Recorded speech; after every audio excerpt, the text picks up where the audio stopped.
How did it feel, though, leaving such a prestigious institution like Team Canada? Yeah, I had a lot of mixed emotions. I think at the beginning, I mean, it took me months and months and months and months to pull the plug.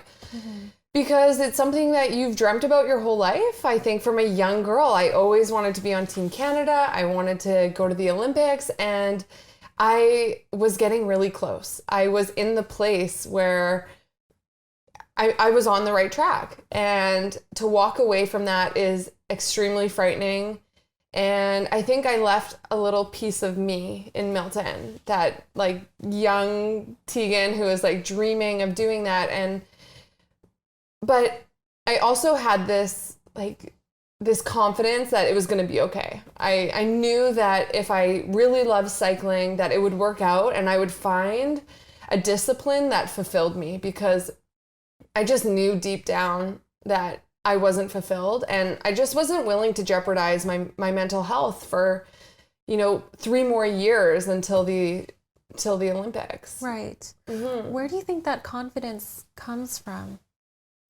Like, especially as you're stepping into the unknown, obviously nothing is guaranteed. And to go from such a rigorous schedule where you know exactly how your next day is going to look like to not knowing. That's hard. That's really hard. I think I had faced several adversities in my life prior to pulling the plug. I had 2 back-to-back ACL reconstructions, which ended my hockey career. And I picked myself up and moved on and recovered from that. And I think after facing multiple adversities in life, you just learn that things are going to be okay. And although difficult, I sort of knew that it was going to be worth it no matter what. Mm-hmm. And that sort of helped me make the decision. But of course, it was devastating for a period of time, because you're walking away from a dream, and it's a choice that you're making. It's not something that happens. It's a choice. Right. And not having that set schedule was difficult, because you're left kind of like, I'm so used to people telling me what to do. I'm so used to being on a schedule. I'm so used to being coached. I'm so used to following a meal plan. Everything in my life was calculated. And then you step into the unknown and you're in charge of every aspect of your life. And there's this transition that takes place where you need to decide what you're going to carry forward. What regimes you like, which ones you don't like, which ones were benefiting you, which ones were hindering you. And it sort of wipes the slate clean and gives you the opportunity to rebuild a new life. Right. So it sounds like that was a process for you, leaving and then rebuilding. It's not like you left and then you knew at the very next moment exactly what your next moves were going to be. I had no idea, really. Yeah.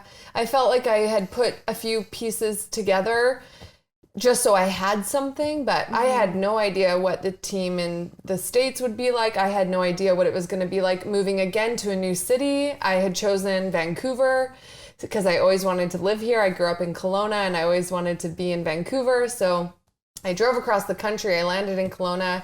2-3 weeks later, I moved to Vancouver and started new. Right. I also think that a lot of people get stuck feeling like, okay, I've already invested so much into this one thing. It doesn't make sense to leave, because then what would happen to my investments? This is the sunk cost fallacy. For sure. And I get the impression that the for the period of time that you were held, that you maybe were hesitant to quit and were thinking it over.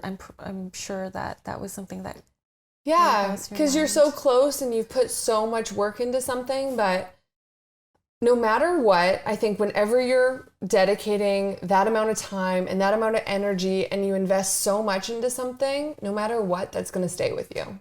Right. You're not going to lose it if you decide to make a transition or to change path. You will always keep those investments, and they might just benefit you in a different way in the future, but you're not going to lose them. Right. There's always a benefit that comes from hard work. That's a really good point, actually. So you Would you say that you wouldn't lose them because they stay with you in the form of like wisdom or? Yeah. So, I mean, even for example, I do a lot of cycling commercials now, and it's not a competitive thing, but a lot of filmmakers who need athletes in their commercials are looking for somebody who has real experience, who can, handle a bike. And so for me now, I'm like looking back, I'm like, wow, I would have never been able to succeed in these auditions if I hadn't put in those years of work into cycling. And so it took a while to see the payoffs, but I mean, those happen in so many areas of my life, whether it's business or relationships. That hard work and dedication and drive transitions into so many different things.